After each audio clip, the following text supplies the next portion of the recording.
അപ്പസ്തോലന്മാരുടെ പ്രവർത്തനങ്ങൾ എന്ന പുസ്തകത്തിൽ നിന്നുള്ള വായന 25-ാം അധ്യായം. സീസറുടെ നിവേദനം.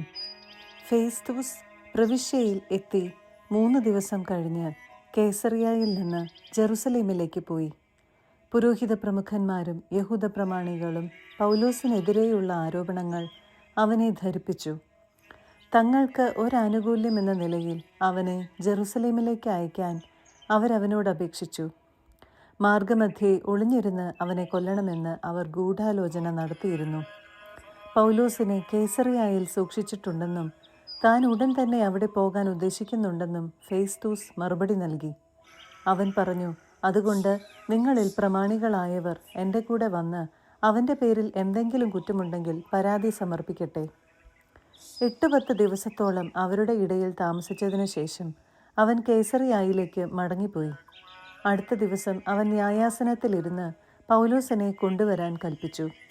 അവൻ വന്നപ്പോൾ ജെറുസലേമിൽ നിന്ന് എത്തിയിരുന്ന യഹൂദന്മാർ അവൻ്റെ ചുറ്റും നിന്ന് ഗുരുതരമായ പല കുറ്റങ്ങളും ആരോപിച്ചു. എന്നാൽ തെളിയിക്കാൻ അവർക്ക് കഴിഞ്ഞില്ല. പൗലോസ് തൻ്റെ പ്രതിവാദത്തിൽ ഇപ്രകാരം പ്രസ്താവിച്ചു: യഹൂദരുടെ നിയമങ്ങൾക്കോ ദേവാലയത്തിനോ സീസറിനോ വിരുദ്ധമായി ഞാൻ ഒരു തെറ്റും ചെയ്തിട്ടില്ല. എന്നാൽ യഹൂദരോട് ഒരാനുകൂല്യം കാണിക്കാൻ ആഗ്രഹിച്ചുകൊണ്ട് ഫേസ്തൂസ് പൗലോസിനോട് ചോദിച്ചു, ജെറുസലേമിലേക്ക് പോകാനും അവിടെ എൻ്റെ മുൻപിൽ വെച്ച് ഇവയെപ്പറ്റി വിസ്തരിക്കപ്പെടാനും നിനക്ക് സമ്മതമാണോ? പൗലോസ് പറഞ്ഞു, ഞാൻ സീസറിൻ്റെ ന്യായാസനത്തിങ്കലാണ് നിൽക്കുന്നത്. അവിടെ തന്നെയാണ് ഞാൻ വിചാരണ ചെയ്യപ്പെടേണ്ടതും. നിനക്ക് നന്നായി അറിയാവുന്നതുപോലെ യഹൂദരോട് ഞാൻ ഒരു തെറ്റും ചെയ്തിട്ടില്ല. ഞാൻ തെറ്റുകാരനും വധശിക്ഷ അർഹിക്കുന്ന എന്തെങ്കിലും ചെയ്തവനുമാണെങ്കിൽ മരിക്കാൻ ഒരുക്കമാണ്. എന്നാൽ അവർ എൻ്റെ മേൽ ചുമത്തുന്ന കുറ്റങ്ങളിൽ കഴമ്പില്ലെങ്കിൽ എന്നെ അവർക്ക് വിട്ടുകൊടുക്കാൻ ആർക്കും കഴിയുകയില്ല. ഞാൻ സീസറിൻ്റെ അടുത്ത് ഉപരിവിചാരണ ആവശ്യപ്പെടുന്നു. ഫേസ്തൂസ് തൻ്റെ സമിതിയോട് ആലോചിച്ചിട്ട് മറുപടി പറഞ്ഞു, നീ സീസറിൻ്റെ അടുത്ത് ഉപരിവിചാരണ ആവശ്യപ്പെട്ടിരിക്കുന്നതിനാൽ അവൻ്റെ അടുത്തേക്ക് തന്നെ നീ പോകണം. അഗ്രിപ്പായുടെ മുൻപിൽ. കുറേ ദിവസങ്ങൾക്കു ശേഷം അഗ്രിപ്പാ രാജാവും ബർനിക്കയും ഫേസ്തൂസിനെ അഭിവാദനം ചെയ്യാൻ കേസറിയായിൽ എത്തി. അവരവിടെ വളരെ ദിവസങ്ങൾ താമസിച്ചു. ഫേസ്തൂസ് പൗലോസിൻ്റെ കാര്യം രാജാവിനെ ധരിപ്പിച്ചുകൊണ്ട് പറഞ്ഞു, ഫെലിക്സ് തടവുകാരനായി വിട്ടിട്ടു പോയ ഒരു മനുഷ്യൻ ഇവിടെയുണ്ട്. ഞാൻ ജെറുസലേമിലായിരുന്നപ്പോൾ പുരോഹിത പ്രമുഖന്മാരും യഹൂദ പ്രമാണികളും അവനെതിരായി വിധി പ്രസ്താവിക്കാൻ അപേക്ഷിച്ചുകൊണ്ട് അവനെക്കുറിച്ചുള്ള വിവരങ്ങൾ എന്നെ ധരിപ്പിച്ചു. വാദിയെ മുഖാഭിമുഖം കണ്ട് തൻ്റെ മേൽ ആരോപിതമായ കുറ്റങ്ങളെക്കുറിച്ച് സമാധാനം ബോധിപ്പിക്കാൻ പ്രതിക്ക് അവസരം നൽകാതെ അവനെ ഏൽപ്പിച്ചു കൊടുക്കുക റോമാക്കാരുടെ പതിവല്ല എന്ന് ഞാൻ മറുപടി പറഞ്ഞു. അവർ ഇവിടെ ഒരുമിച്ച് കൂടിയപ്പോൾ ഒട്ടും താമസം വരുത്താതെ അടുത്ത ദിവസം തന്നെ ഞാൻ ന്യായാസനത്തിലിരുന്ന് ആ മനുഷ്യനെ കൊണ്ടുവരാൻ കൽപ്പിച്ചു. വാദികൾ കുറ്റാരോപണം ആരംഭിച്ചപ്പോൾ സങ്കൽപ്പിച്ച തരത്തിലുള്ള ഒരു തിന്മയും അവൻ്റെ മേൽ ചുമത്തിക്കണ്ടില്ല. എന്നാൽ തങ്ങളുടെ തന്നെ ചില അന്ധവിശ്വാസങ്ങളെക്കുറിച്ചും മരിച്ചുപോയെങ്കിലും ജീവിച്ചിരിക്കുന്നുവെന്ന് പൗലോസ് സമർത്ഥിക്കുന്ന ഒരു യേശുവിനെക്കുറിച്ചും മാത്രമേ അവർക്ക് അവനുമായി അഭിപ്രായ ഭിന്നത ഉണ്ടായിരുന്നുള്ളൂ. എന്തു തീരുമാനമെടുക്കണമെന്ന് നിശ്ചയമില്ലാതെ വന്നപ്പോൾ ജെറുസലേമിലേക്ക് പോകാനും അവിടെ വച്ച് ഇവയെപ്പറ്റി വിചാരണ ചെയ്യപ്പെടാനും സമ്മതമാണോ എന്ന് ഞാൻ അവനോട് ചോദിച്ചു. എന്നാൽ ചക്രവർത്തിയുടെ തീരുമാനം ഉണ്ടാകുന്നതുവരെ തനിക്ക് സംരക്ഷണം നൽകണമെന്ന് പൗലോസ് അപേക്ഷിച്ചതിനാൽ സീസറിൻ്റെ അടുത്തേക്ക് അയക്കുന്നതുവരെ അവനെ തടവിൽ വയ്ക്കാൻ ഞാൻ ആജ്ഞാപിച്ചു. അഗ്രിപ്പ ഫേസ്തൂസിനോട് പറഞ്ഞു, അവൻ്റെ വാദം നേരിൽ കേൾക്കാൻ എനിക്ക് താല്പര്യമുണ്ട്. അവൻ മറുപടി പറഞ്ഞു, എങ്കിൽ നാളെ നിനക്കു കേൾക്കാം. അടുത്ത ദിവസം അഗ്രിപ്പായും ബർനിക്കയും സഹസ്രാധിപന്മാരോടും നഗരത്തിലെ പ്രമാണികളോടുമൊപ്പം ആഡംബര സമന്വിതം സമ്മേളനശാലയിൽ വന്നു. ഫേസ്തൂസിൻ്റെ കൽപ്പനയനുസരിച്ച് പൗലോസിനെ കൊണ്ടുവന്നു. ഫേസ്തൂസ് പറഞ്ഞു, അഗ്രിപ്പാ രാജാവേ, ഞങ്ങളോടൊപ്പം ഇവിടെ സന്നിഹിതരായിരിക്കുന്നവരെ, ഈ മനുഷ്യനെ നിങ്ങൾ കാണുന്നുവല്ലോ. ഇവനെതിരായിട്ടാണ് യഹൂദ ജനത മുഴുവൻ ജെറുസലേമിൽ വെച്ചും ഇവിടെ വെച്ചും ഇവന് ഇനി ജീവിക്കാൻ അർഹതയില്ല എന്ന് പറഞ്ഞ് ബഹളം കൂട്ടി എന്നോട് പരാതിപ്പെട്ടത്. എങ്കിലും വധശിക്ഷയ്ക്ക് അർഹമായ കുറ്റമൊന്നും ഇവൻ ചെയ്തിട്ടുള്ളതായി ഞാൻ കണ്ടില്ല. എന്നാൽ അവൻ തന്നെ ചക്രവർത്തിയുടെ മുൻപാകെ മേൽവിചാരണയ്ക്ക് അപേക്ഷിച്ചിരിക്കുന്നതിനാൽ അവനെ അങ്ങോട്ടയക്കാൻ ഞാൻ തീരുമാനിച്ചിരിക്കുകയാണ്. ഇവനെക്കുറിച്ച് സീസറിന് എന്താണ് എഴുതേണ്ടതെന്ന് എനിക്ക് നിശ്ചയമില്ല. അതുകൊണ്ട് തന്നെയാണ് ഞാൻ ഇവനെ നിങ്ങളുടെ മുൻപിൽ, വിശിഷ്യ അഗ്രിപ്പാ രാജാവെ, നിന്റെ മുൻപിൽ കൊണ്ടുവന്നിരിക്കുന്നത്. വിചാരണ കഴിയുമ്പോൾ അവനെപ്പറ്റി എന്തെങ്കിലും എഴുതാൻ എനിക്ക് കഴിയുമല്ലോ.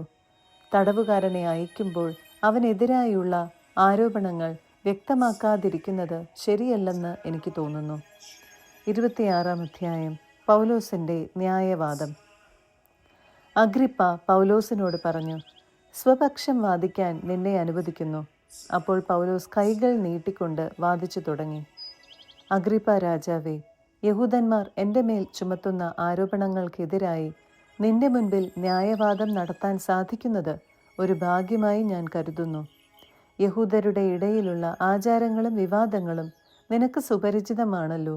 അതിനാൽ എൻ്റെ വാക്കുകൾ ക്ഷമയോടെ കേൾക്കണമെന്ന് അപേക്ഷിക്കുന്നു. എൻ്റെ ജനത്തിൻ്റെ ഇടയിലും ജെറുസലേമിലും ചെറുപ്പം മുതൽ ഞാൻ ജീവിച്ചതെങ്ങനെയെന്ന് എല്ലാ യഹൂദർക്കും അറിയാം. ഞാൻ ഞങ്ങളുടെ മതത്തിലെ ഏറ്റവും കർക്കശ വിഭാഗത്തിൽപ്പെട്ട ഫരിസേയനായിട്ടാണ് വളർന്നതെന്നും വളരെ കാലമായി അവർക്കറിവുള്ളതാണ്. മനസ്സുണ്ടെങ്കിൽ അത് സാക്ഷ്യപ്പെടുത്താനും അവർക്ക് സാധിക്കും. ഇപ്പോൾ ഞാൻ ഇവിടെ പ്രതിക്കൂട്ടിൽ നിൽക്കുന്നതാകട്ടെ, ഞങ്ങളുടെ പിതാക്കന്മാരോട് ദൈവം ചെയ്ത വാഗ്ദാനത്തിൽ ഞാൻ പ്രത്യാശ വെച്ചതുകൊണ്ടാണ്. ഞങ്ങളുടെ 12 ഗോത്രങ്ങളും രാത്രിയും പകലും തീക്ഷ്ണതയോടെ ആരാധന അർപ്പിച്ചുകൊണ്ട് ഈ വാഗ്ദാനം പ്രാപിക്കാമെന്ന് പ്രത്യാശിക്കുന്നു. അല്ലയോ രാജാവേ, അതേ പ്രത്യാശ തന്നെയാണ് എൻ്റെ മേൽ കുറ്റമാരോപിക്കുന്നതിന് യഹൂദർക്ക് കാരണമായിരിക്കുന്നതും. മരിച്ചവരെ ദൈവം ഉയർപ്പിക്കുമെന്നത് അവിശ്വസനീയമായി നിങ്ങൾ കരുതുന്നത് എന്തുകൊണ്ട്? നസറായനായ യേശുവിൻ്റെ നാമത്തിന് വിരുദ്ധമായി പലതും ചെയ്യേണ്ടതുണ്ട് എന്ന് ഒരിക്കൽ ഞാൻ ഉറച്ചു വിശ്വസിച്ചിരുന്നു. ജെറുസലേമിൽ ഞാൻ അങ്ങനെ പ്രവർത്തിക്കുകയും ചെയ്തു. പുരോഹിത പ്രമുഖന്മാരിൽ നിന്ന് ലഭിച്ച അധികാരത്തോടെ വിശുദ്ധരിൽ പലരെയും ഞാൻ തടവിലാക്കുകയും അവരുടെ വധത്തെ അനുകൂലിക്കുകയും ചെയ്തിട്ടുണ്ട്. ഞാൻ പലപ്പോഴും എല്ലാ സിനഗോഗുകളിലും ചെന്ന് അവരെ പീഡിപ്പിച്ചുകൊണ്ട് വിശ്വാസത്യാഗത്തിന് നിർബന്ധിച്ചു. അവർക്കെതിരെ ജ്വലിക്കുന്ന കോപത്തോടെ മറ്റു നഗരങ്ങളിൽ പോലും പോയി ഞാൻ അവരെ പീഡിപ്പിച്ചു. മാനസാന്തര കഥ. അങ്ങനെ പുരോഹിത പ്രമുഖന്മാരിൽ നിന്ന് അധികാരവും കൽപ്പനയും വാങ്ങി ഞാൻ ദമാസ്കസിലേക്ക് പുറപ്പെട്ടു. അല്ലയോ രാജാവേ, മധ്യാഹ്നമായപ്പോൾ വഴിമധ്യേ ആകാശത്തു നിന്ന് സൂര്യപ്രഭയെ വെല്ലുന്ന ഒരു പ്രകാശം എൻ്റെയും സഹയാത്രികരുടെയും ചുറ്റും ജ്വലിക്കുന്നത് ഞാൻ കണ്ടു. ഞങ്ങളെല്ലാവരും നിലം പതിച്ചപ്പോൾ ഹെബ്രായ ഭാഷയിൽ എന്നോട് പറയുന്ന ഒരു സ്വരം ഞാൻ കേട്ടു. സാവൂൾ, സാവൂൾ, നീ എന്നെ പീഡിപ്പിക്കുന്നത് എന്തുകൊണ്ട്? ഇരുമ്പാണിമേൽ തൊഴിക്കുന്നത് നിനക്ക് അപകടമാണ്. ഞാൻ ചോദിച്ചു, കർത്താവേ, അങ്ങ് ആരാണ്? അവൻ പറഞ്ഞു, നീ പീഡിപ്പിക്കുന്ന യേശുവാണ് ഞാൻ. നീ എഴുന്നേറ്റ് നിൽക്കുക. ഇപ്പോൾ നീ എന്നെപ്പറ്റി കണ്ടതും ഇനി കാണുവാനിരിക്കുന്നതുമായവയ്ക്ക് സാക്ഷിയും ശുശ്രൂഷകനുമായി നിന്നെ നിയമിക്കാനാണ് ഞാൻ നിനക്ക് പ്രത്യക്ഷപ്പെട്ടിരിക്കുന്നത്. നിന്നെ ഞാൻ നിന്റെ ജനത്തിൽ നിന്നും വിജാതീയരിൽ നിന്നും രക്ഷിച്ച് അവരുടെ അടുക്കലേക്ക് അയക്കുന്നു. അത് അവരുടെ കണ്ണുകൾ തുറപ്പിക്കാനും അതുവഴി അവർ അന്ധകാരത്തിൽ നിന്ന് പ്രകാശത്തിലേക്കും സാത്താൻ്റെ ശക്തിയിൽ നിന്ന് ദൈവത്തിലേക്കും തിരിയാനും പാപമോചനം സ്വീകരിക്കാനും എന്നിലുള്ള വിശ്വാസം വഴി വിശുദ്ധീകരിക്കപ്പെട്ടവരുടെ ഇടയിൽ അവർക്ക് സ്ഥാനം ലഭിക്കാനും വേണ്ടിയാണ്. അഗ്രിപ്പാ രാജാവേ, ഞാൻ ഈ സ്വർഗീയ ദർശനത്തോട് അനുസരണക്കേട് കാണിച്ചില്ല. പ്രത്യുത ആദ്യം ദമാസ്കസിലുള്ളവരോടും പിന്നെ ജെറുസലേമിലും യൂദയ മുഴുവനിലും ഉള്ളവരോടും വിജാതീയരോടും അവർ പശ്ചാത്തപിക്കണമെന്നും പശ്ചാത്താപത്തിന് യോജിച്ച പ്രവൃത്തികൾ ചെയ്തുകൊണ്ട് ദൈവത്തിൻ്റെ അടുത്തേക്ക് തിരിയണമെന്നും പ്രസംഗിക്കുകയത്രേ ചെയ്തത്. ഇക്കാരണത്താലാണ് യഹൂദന്മാർ ദേവാലയത്തിൽ വെച്ച് എന്നെ പിടികൂടുകയും വധിക്കാൻ ശ്രമിക്കുകയും ചെയ്തത്. ഇന്നുവരെ ദൈവത്തിൽ നിന്നുള്ള സഹായം എനിക്കുണ്ട്. അതുകൊണ്ട് തന്നെയാണ് വലിയവരുടെയും ചെറിയവരുടെയും മുൻപിൽ സാക്ഷ്യം നൽകിക്കൊണ്ട് ഞാനിവിടെ നിൽക്കുന്നതും. ക്രിസ്തു പീഡനം സഹിക്കണമെന്നും മരിച്ചവരിൽ നിന്ന് ആദ്യം ഉയർത്തെഴുന്നേറ്റവനായി ജനത്തോടും വിജാതീയരോടും പ്രകാശത്തെ വിളംബരം ചെയ്യണമെന്നും പ്രവാചകന്മാരും മോശയും പ്രവചിച്ചിട്ടുള്ളതല്ലാതെ മറ്റൊന്നും തന്നെ ഞാൻ പ്രസംഗിക്കുന്നില്ല. ശ്രോതാക്കളുടെ പ്രതികരണം. അവൻ ഇങ്ങനെ ന്യായവാദം നടത്തിക്കൊണ്ടിരിക്കുമ്പോൾ ഫേസ്തൂസ് ഉച്ചത്തിൽ വിളിച്ചു പറഞ്ഞു, പൗലോസ്, നിനക്ക് ഭ്രാന്താണ്. നിന്റെ വലിയ വിജ്ഞാനം നിന്നെ ഭ്രാന്തനാക്കുന്നു. പൗലോസ് പറഞ്ഞു, അഭിവന്ദ്യനായ ഫേസ്തൂസ്, ഞാൻ ഭ്രാന്തനല്ല, സുബോധത്തോടെ സത്യം പറയുകയാണ്. രാജാവിന് ഇക്കാര്യങ്ങൾ അറിയാം. ഞാൻ അവനോട് തുറന്നു പറയുകയാണ്. ഇവയിൽ ഒന്നുപോലും അവൻ്റെ ശ്രദ്ധയിൽ പെടാതിരുന്നിട്ടില്ലെന്ന് എനിക്ക് ബോധ്യമുണ്ട്. എന്തെന്നാൽ ഇത് ഒഴിഞ്ഞ കോണിൽ സംഭവിച്ച കാര്യമല്ല. അഗ്രിപ്പ രാജാവേ, നീ പ്രവാചകന്മാരിൽ വിശ്വസിക്കുന്നില്ലേ? ഉണ്ടെന്ന് എനിക്കറിയാം. അപ്പോൾ അഗ്രിപ്പ പൗലോസിനോട് പറഞ്ഞു, എളുപ്പത്തിൽ എന്നെ ക്രിസ്ത്യാനിയാക്കാമെന്നാണോ? പൗലോസ് പറഞ്ഞു, എളുപ്പത്തിലോ അല്ലാതെയോ നീ മാത്രമല്ല, ഇന്ന് എൻ്റെ വാക്ക് കേട്ടുകൊണ്ടിരിക്കുന്ന എല്ലാവരും ഈ ചങ്ങലയുടെ കാര്യത്തിലൊഴികെ എന്നെപ്പോലെ ആകണം എന്നാണ് ഞാൻ ദൈവത്തോട് പ്രാർത്ഥിക്കുന്നത്. രാജാവും ദേശാധിപതിയും ബർണിക്കയും അവരോടൊപ്പം ഉണ്ടായിരുന്നവരും എഴുന്നേറ്റു. അവർ പോകുമ്പോൾ പരസ്പരം പറഞ്ഞു, മരണമോ വിലങ്ങോ അർഹിക്കുന്നതൊന്നും ഈ മനുഷ്യൻ ചെയ്തതായി കാണുന്നില്ല. അഗ്രിപ്പ ഫെസ്തൂസിനോട് പറഞ്ഞു, സീസറിൻ്റെ മുൻപാകെ ഉപരി വിചാരണയ്ക്ക് അപേക്ഷിച്ചിരുന്നില്ലെങ്കിൽ ഇവനെ മോചിപ്പിക്കാമായിരുന്നു. 27-ാം അധ്യായം. റോമായിലേക്ക് കപ്പൽ യാത്ര. ഞങ്ങൾ ഇറ്റലിയിലേക്ക് കപ്പലിൽ പോകണമെന്ന് തീരുമാനമുണ്ടായി. അവർ പൗലോസിനെയും മറ്റു ചില തടവുകാരെയും സെബാസ്ത്യേ സൈന്യവിഭാഗത്തിൻ്റെ ശതാധിപനായ ജൂലിയോസിനെ ഏൽപ്പിച്ചു. ഞങ്ങൾ അദ്രാമീത്തിയാത്തിൽ നിന്നുള്ള ഒരു കപ്പലിൽ കയറി. അത് ഏഷ്യയുടെ തീരത്തുള്ള തുറമുഖങ്ങളിലേക്ക് പോകുന്നതായിരുന്നു. ഞങ്ങൾ യാത്ര പുറപ്പെട്ടപ്പോൾ തെസലോനിക്ക നഗരവാസിയും മക്കതോനിയക്കാരനുമായ അരിസ്താർക്കൂസും ഞങ്ങളോടുകൂടെ ഉണ്ടായിരുന്നു. പിറ്റേ ദിവസം ഞങ്ങൾ സീദോനിലിറങ്ങി. ജൂലിയൂസ് പൗലോസിനോട് ദയാപൂർവം പെരുമാറുകയും സ്നേഹിതരുടെ അടുക്കൽ പോകുന്നതിനും അവരുടെ ആതിഥ്യം സ്വീകരിക്കുന്നതിനും അവനെ അനുവദിക്കുകയും ചെയ്തു. അവിടെ നിന്ന് ഞങ്ങൾ യാത്ര തിരിച്ചു. കാറ്റ് പ്രതികൂലമായിരുന്നതിനാൽ സൈപ്രസിനടുത്തുകൂടെയാണ് പോയത്. കിലിക്യായുടെയും പാംഫിലിയായുടെയും അടുത്തുള്ള സമുദ്രഭാഗങ്ങൾ കടന്ന് ഞങ്ങൾ ലിക്കിയായിലെ മീറായിലെത്തി. ഇറ്റലിയിലേക്ക് പോകുന്ന ഒരു അലക്സാൻഡ്രിയൻ കപ്പൽ അവിടെ കിടക്കുന്നത് കണ്ടു. ശതാധിപൻ ഞങ്ങളെ അതിൽ കയറ്റി. ഞങ്ങൾ കുറച്ചധികം ദിവസം മന്ദഗതിയിൽ യാത്ര ചെയ്ത് വളരെ പ്രയാസപ്പെട്ട് ക്നീദോസിന് എതിരെ എത്തി. മുന്നോട്ടു പോകാൻ കാറ്റ് അനുവദിക്കായികയാൽ സൽമോനയുടെ എതിർവശത്തുകൂടെ ക്രേത്തയുടെ തീരം ചേർന്നു നീങ്ങി. അതിന് സമീപത്തിലൂടെ ദുർഘടയാത്രയെ തുടർന്ന് ശുഭ തുറമുഖങ്ങൾ എന്നു പേരുള്ള സ്ഥലത്തെത്തി. ലാസായിയ പട്ടണം അതിന് സമീപമാണ്. സമയം വളരെയേറെ നഷ്ടപ്പെട്ടു കഴിഞ്ഞിരുന്നു. ഉപവാസകാലം അവസാനിക്കുകയും ചെയ്തു. അപ്പോൾ യാത്ര ചെയ്യുക അപകടപൂർണവുമായിരുന്നു. അതിനാൽ പൗലോസ് അവരോട് ഇങ്ങനെ ഉപദേശിച്ചു, മാന്യരെ, നമ്മുടെ ഈ കപ്പൽ യാത്ര കപ്പലിനും ചരക്കിനും മാത്രമല്ല, നമ്മുടെ ജീവന് തന്നെയും നഷ്ടവും അപകടവും വരുത്തുമെന്ന് ഞാൻ കാണുന്നു. എന്നാൽ ശതാധിപൻ പൗലോസിൻ്റെ വാക്കുകളെയല്ല, കപ്പിത്താനെയും കപ്പലുടമയെയുമാണ് അനുസരിച്ചത്. ആ തുറമുഖം ശൈത്യകാലം ചെലവഴിക്കാൻ പറ്റിയതല്ലാത്തതിനാൽ അവിടെ നിന്ന് പുറപ്പെട്ട് കഴിയുമെങ്കിൽ ഫേനിക്സിൽ എത്തി ശൈത്യകാലം അവിടെ കഴിക്കണമെന്ന് മിക്കവരും അഭിപ്രായപ്പെട്ടു. ക്രേത്തയിലെ ഈ തുറമുഖത്തിൻ്റെ വടക്കു പടിഞ്ഞാറും തെക്കു പടിഞ്ഞാറും ഭാഗങ്ങൾ കടലിലേക്ക് തുറന്നു കിടന്നിരുന്നു. കൊടുങ്കാറ്റും കപ്പൽ നാശവും. തെക്കൻ കാറ്റ് മന്ദമായി വീശി തുടങ്ങിയപ്പോൾ തങ്ങളുടെ ഉദ്ദേശം സാധ്യതപ്രായമായി എന്ന ചിന്തയോടെ അവർ നങ്കുരമുയർത്തി ക്രേത്തയുടെ തീരം ചേർന്ന് യാത്ര തുടർന്നു. എന്നാൽ പൊടുന്നനെ വടക്കുകിഴക്കൻ എന്ന് വിളിക്കപ്പെടുന്ന കൊടുങ്കാറ്റ് കരയിൽ നിന്ന് ആഞ്ഞടിച്ചു. കപ്പൽ കൊടുങ്കാറ്റിൽ അകപ്പെട്ടു. കാറ്റിനെ എതിർത്തു നിൽക്കാൻ അതിന് കഴിഞ്ഞില്ല. അതിനാൽ ഞങ്ങൾ കാറ്റിന് വഴങ്ങി അതിൻ്റെ വഴിക്ക് തന്നെ പോയി. ക്ലെവ്ദ എന്ന് വിളിക്കപ്പെടുന്ന ദ്വീപിൻ്റെ അരികു ചേർത്ത് കപ്പൽ ഓടിക്കുമ്പോൾ കപ്പലിനോട് ബന്ധിച്ചിരുന്ന തോണി വളരെ പ്രയാസപ്പെട്ടാണ് നിയന്ത്രണാധീനമാക്കിയത്. അവരത് എടുത്തുയർത്തി കപ്പലിനോട് ചേർത്ത് കെട്ടിയുറപ്പിച്ചു. പിന്നെ സിർത്തിസ് തീരത്ത് ആഴം കുറഞ്ഞ സ്ഥലങ്ങളിൽ കപ്പൽ ഉറച്ചു പോകുമോ എന്ന് ഭയപ്പെട്ട് കപ്പൽ പായികൾ താഴ്ത്തി. കാറ്റിൻ്റെ വഴിക്ക് കപ്പൽ നീങ്ങിക്കൊണ്ടിരുന്നു. വലിയ കൊടുങ്കാറ്റിൽപ്പെട്ട് കപ്പൽ ആടി ഉലഞ്ഞതിനാൽ അടുത്ത ദിവസം അവർ ചരക്കുകൾ കടലിലെറിയാൻ തുടങ്ങി.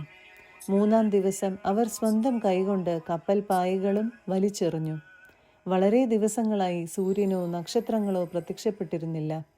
കൊടുങ്കാറ്റ് ആഞ്ഞടിച്ചു കൊണ്ടിരുന്നതിനാൽ രക്ഷപ്പെടാമെന്ന ആശ തന്നെ ഞങ്ങൾ കൈവിടിഞ്ഞു. പല ദിവസങ്ങൾ ഭക്ഷണമില്ലാതെ കഴിയേണ്ടി വന്നപ്പോൾ പൗലോസ് അവരുടെ മധ്യേ നിന്ന് പറഞ്ഞു, ജനങ്ങളെ, നിങ്ങൾ എൻ്റെ വാക്കു കേൾക്കേണ്ടതായിരുന്നു. ക്രേത്തയിൽ നിന്ന് യാത്ര തിരിക്കുകയേ അരുതായിരുന്നു, എങ്കിൽ ഈ നാശങ്ങൾ സംഭവിക്കുമായിരുന്നില്ല. എന്നാൽ ഇപ്പോൾ ധൈര്യമായിരിക്കണമെന്ന് നിങ്ങളോട് ഞാൻ ഉപദേശിക്കുന്നു. കപ്പൽ തകർന്നു പോകുമെന്നല്ലാതെ നിങ്ങൾക്കാർക്കും ജീവഹാനി സംഭവിക്കുകയില്ല. എന്തെന്നാൽ ഞാൻ ആരാധിക്കുന്നവനും എൻ്റെ ഉടയവനുമായ ദൈവത്തിൻ്റെ ഒരു ദൂതൻ ഇക്കഴിഞ്ഞ രാത്രി എനിക്ക് പ്രത്യക്ഷപ്പെട്ടു പറഞ്ഞു, പൗലോസ്, നീ ഭയപ്പെടേണ്ട. സീസറിൻ്റെ മുൻപിൽ നീ നിൽക്കുക തന്നെ ചെയ്യും. നിന്നോടൊപ്പം യാത്ര ചെയ്യുന്നവരെയും ദൈവം നിനക്ക് വിട്ടുതന്നിരിക്കുന്നു. അതിനാൽ ജനങ്ങളെ, നിങ്ങൾ ധൈര്യമായിരിക്കുവിൻ. എന്നോട് പറഞ്ഞതെല്ലാം അതുപോലെ സംഭവിക്കുമെന്ന് എൻ്റെ ദൈവത്തിൽ ഞാൻ വിശ്വസിക്കുന്നു. ഒരു ദ്വീപിൽ നാം ചെന്നു പറ്റും. 14-ാമത്തെ രാത്രി അദ്രിയ കടലിലൂടെ ഞങ്ങൾ ഒഴുകി നീങ്ങുകയായിരുന്നു. ഏകദേശം അർദ്ധരാത്രി ആയതോടെ തങ്ങൾ കരയെ സമീപിക്കുകയാണെന്ന് നാവികർക്ക് തോന്നി.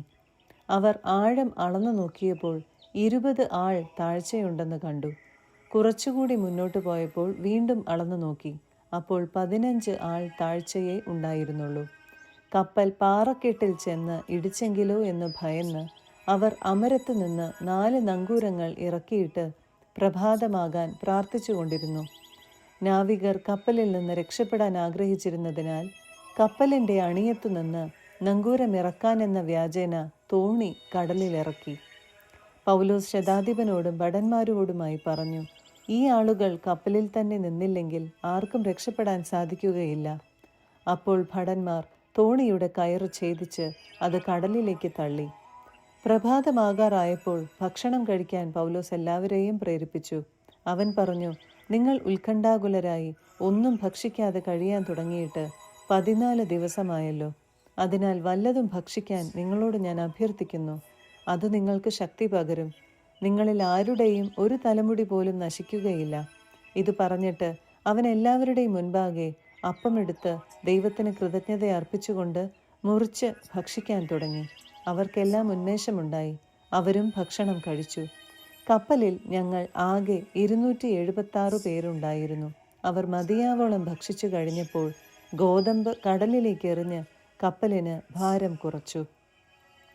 പ്രഭാതമായപ്പോൾ അവർ സ്ഥലം തിരിച്ചറിഞ്ഞില്ലെങ്കിലും മണൽത്തിട്ടകളോട് കൂടിയ ഒരു ഉൾക്കടൽ കണ്ടു. കഴിയുമെങ്കിൽ അവിടെ കപ്പൽ അടുപ്പിക്കാൻ അവർ ആഗ്രഹിച്ചു. അവർ നങ്കൂരങ്ങൾ അറുത്ത് കടലിൽ തള്ളി. ചുക്കാൻ ബന്ധിച്ചിരുന്ന കയറുകളും അയച്ചു. കാറ്റിനനുസരിച്ച് പായ് ഉയർത്തിക്കെട്ടി തീരത്തേക്ക് നീങ്ങി. മുൻപോട്ട് നീങ്ങിയ കപ്പൽ തള്ളി നിന്ന തിട്ടയിൽ ചെന്നുറച്ചു. കപ്പലിൻ്റെ അണിയം മണ്ണിൽ പുതഞ്ഞ് ചലനരഹിതമായി. അമരം തിരമാലയിൽപ്പെട്ട് തകർന്നുപോയി. തടവുകാർ നീന്തി രക്ഷപ്പെടാതിരിക്കാൻ അവരെ കൊന്നുകളയണം എന്നായിരുന്നു ഭടന്മാരുടെ തീരുമാനം. പൗലോസിനെ രക്ഷിക്കണമെന്നാഗ്രഹിച്ച ശതാധിപൻ ആ ഉദ്യമത്തിൽ നിന്ന് അവരെ തടഞ്ഞു. നീന്തൽ വശമുള്ളവരെല്ലാം ആദ്യം കപ്പലിൽ നിന്ന് ചാടിയും മറ്റുള്ളവർ പലകകളിലോ കപ്പലിൻ്റെ കഷണങ്ങളിലോ പിടിച്ചും നീന്തി കരപറ്റാൻ അവൻ ആജ്ഞാപിച്ചു.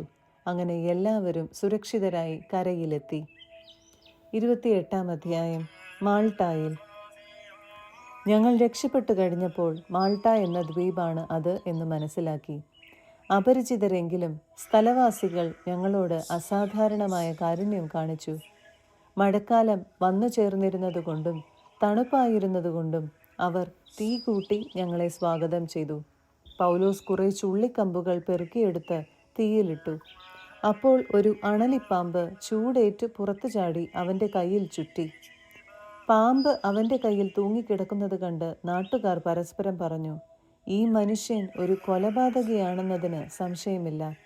അവൻ കടലിൽ നിന്ന് രക്ഷപ്പെട്ടെങ്കിലും ജീവിക്കാൻ നീതി അവനെ അനുവദിക്കുന്നില്ല. അവൻ പാമ്പിനെ തീയിലേക്ക് കുടഞ്ഞിട്ടു. അവന് അപകടമൊന്നും സംഭവിച്ചുമില്ല.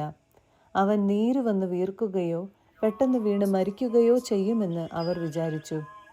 ഏറെ നേരം കഴിഞ്ഞിട്ടും അവന് അത്യാഹിതമൊന്നും സംഭവിക്കുന്നില്ലെന്ന് കണ്ടപ്പോൾ അവർ അഭിപ്രായം മാറ്റുകയും അവനൊരു ദേവനാണെന്ന് പറയുകയും ചെയ്തു. ദ്വീപിലെ പ്രമാണിയായ പുബ്ലിയൂസിന് ആ സ്ഥലത്തിനടുത്ത് തന്നെ കുറേ ഭൂമിയുണ്ടായിരുന്നു. അവൻ ഞങ്ങളെ സ്വീകരിച്ച് 3 ദിവസത്തേക്ക് ആതിഥ്യം നൽകി. പുബ്ലിയൂസിന്റെ പിതാവ് പനിയും അതിസാരവും പിടിപെട്ട് കിടപ്പിലായിരുന്നു. പൗലോസ് അവനെ സന്ദർശിച്ച് പ്രാർത്ഥിക്കുകയും അവന്റെ മേൽ കൈകൾ വെച്ച് സുഖപ്പെടുത്തുകയും ചെയ്തു.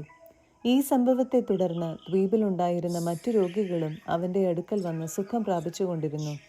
അവർ ഞങ്ങളെ വളരെയേറെ ബഹുമാനിച്ചു. ഞങ്ങൾ കപ്പലയാത്രയ്ക്ക് ഒരുങ്ങിയപ്പോൾ ഞങ്ങൾക്ക് ആവശ്യമുള്ളതെല്ലാം അവർ കൊണ്ടുവന്നു തന്നു.